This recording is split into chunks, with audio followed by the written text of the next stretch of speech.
সংসারে আছি তো এই মুখটাকে মা আমরা নিয়ন্ত্রণ করতে পারি না। কি করতে পারি না গো মা? সংসারে আছি তো এই মুখটাকে নিয়ন্ত্রণ করতে পারি না।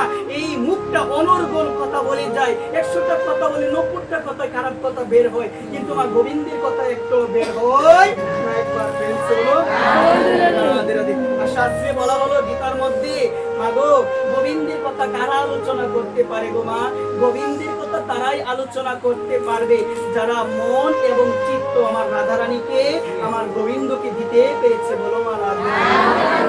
কারণ মা একটা বিষয় মনে রাখবেন, সংসারের কথা যদি আপনারা বলেন, সংসারের কথা মনের মধ্যে কখনো প্রশান্তি এনে দিতে পারবে না। মা একটাবার বিবেককে প্রশ্ন করবেন, এই যে সংসারের কথাবার্তাগুলো আমরা এত আলোচনা করি, আপনিও বলেন সংসারের কথা, আমি অধম আমিও বলি সংসারের কথা। মা গো এই যে সংসারের কথাগুলো আমরা বললাম, আমাদের ভিতরে সুখ আসবে মা কখনো? তাহলে কার কথা বললে আসবে গো মা? আমার রাধারানীর কথা। আজকে যে কথাগুলো বলছি, কখনো দুঃখ আসবে মনের মধ্যে?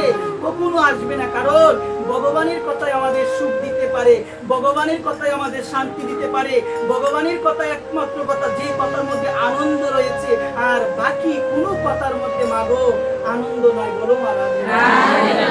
এই কারণে মা আনন্দময়ী বলেছেন কৃষ্ণ কথাই কথা, আর বাকি সব বৃথা এবং ব্যথা। কি বলছেন গো? মা আনন্দময়ী বলেছেন জগতে কৃষ্ণ কথাই কথা, বাকি সব বৃথা এবং ব্যথা। কৃষ্ণ কথা ছাড়া বাকি যত কথা রয়েছে এই সংসারে, সমস্ত কথা হলো বৃথা, সমস্ত কথা আমাদের ব্যথা দান করে, সুখ দান কখনো করতে পারে না। বলো মা রাধে। এই কারণে মা কথাটা মনে রাখবেন, মা আনন্দময়ী বলেছেন এই জগতের মধ্যে প্রকৃত ভাগ্যবান তারাই যারা একে অপরের মধ্যে গোবিন্দের কথা আলোচনা করে, যারা একে অপরের মধ্যে রাধারানীর কথা আলোচনা করে, যারা গোবিন্দের কথা ব্যতীত, যারা রাধারানীর কথা ব্যতীত অন্য কোনো কথা আলোচনা করে না। আমার শ্রী গুরুদেব একটা কথা বলেন, গ্রাম্য কথা না কহিবে, গ্রাম্য কথা না শুনিবে, ভালো না খাইবে, ভালো না করিবে। বলছেন কি? মানে কৃষ্ণ কথা ব্যতীত আজে বাজে কথা বেশি বলা যাবে না। সব সময় কার কথা বলতে হবে? কিন্তু মা আমরা তো সংসারে আছি, সব সময় তো আর গোবিন্দের কথা বলতে পারবো না, কিন্তু যতটুকু পারি মা কার কথা বলতে হবে গো? গোবিন্দের কথা, রাধারানীর কথা বলতে হবে। গ্রাম্য কথা না কইবে, গ্রাম্য কথা না শুনিবে, অপ্রয়োজনীয় কথা বলা যাবে না। যে কথায় অন্যের মনে কষ্ট যায়, যে কথায় আপনি কষ্ট পাবেন, ওই সমস্ত আলোচনা কখনো করা যাবে না। বলো মা। এই কারণে যতটুকু সময় পারেন কার কথা শুনবেন?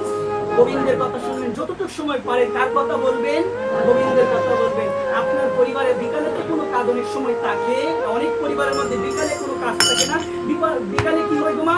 অনেক আজে বাজে কথা আলোচনা হয়। আমি মায়েদের শ্রীচরণে একটা অনুরোধ রাখবো, বিকালে যখন আপনারা সময় পাবেন তখন কার কথা বলবেন গো? একটু পরিবারের মধ্যে যদি 2 জন থাকে, 2 জন মিলে একটু বসে হলেও একবার বলতে হবে রাধে।